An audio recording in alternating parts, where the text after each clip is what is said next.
Alors dans cette vidéo, on va observer si les deux écritures fractionnaires 8,2 sur 6,4 et 9,6 sur 7,2, est-ce que ces deux écritures fractionnaires sont égales?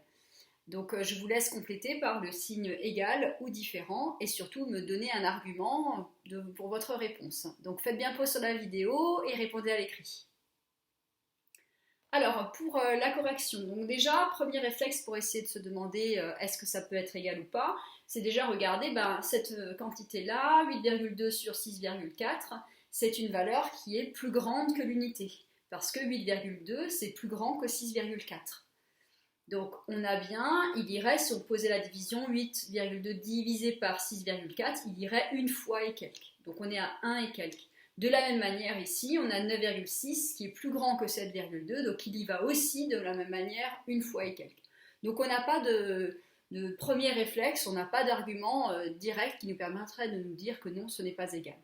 Alors maintenant, les valeurs ne sont pas aisées, donc on peut tout de suite penser la calculatrice, ça va être quelque chose qui ici pourrait être intéressant. Donc vous avez vu dans les vidéos précédentes comment est-ce qu'on pouvait déterminer facilement si des fractions ou des écritures fractionnaires étaient égales ou pas. Et bien quand ce n'est pas évident, c'est-à-dire on ne peut pas passer facilement d'un dénominateur à l'autre en multipliant ou en divisant, ou on ne peut pas passer d'un dénominateur à un numérateur facilement en multipliant ou en divisant, et bien l'étape, le réflexe, c'est de penser au produit en croix. Donc le produit en croix, je ne vais pas le réexpliquer, on l'avait déjà vu dans les explications de ce produit en croix dans des vidéos précédentes. Maintenant, on va essayer de voir tout à fait comment il se rédige. Donc le produit en croix, c'est-à-dire que l'on multiplie donc les deux nombres en diagonale. Donc 8,2 fois 7,2. Et on va calculer ce premier produit.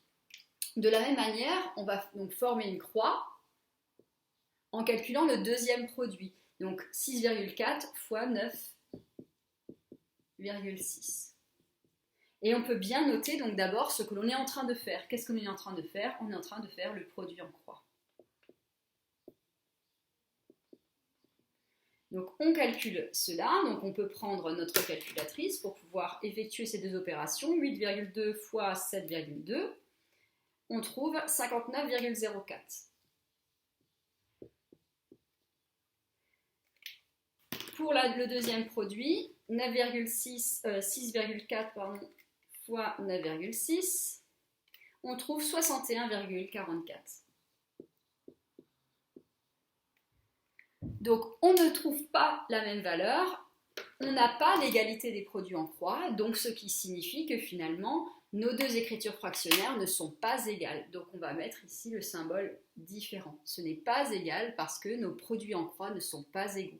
Si on avait trouvé de la même manière 59,04, on aurait pu dire nos produits en croix sont égaux et donc on aurait eu l'égalité. Ce n'est pas le cas ici. Donc voilà, si vous essayez de retrouver une justification au produit en croix, vous veuillez voir les vidéos précédentes.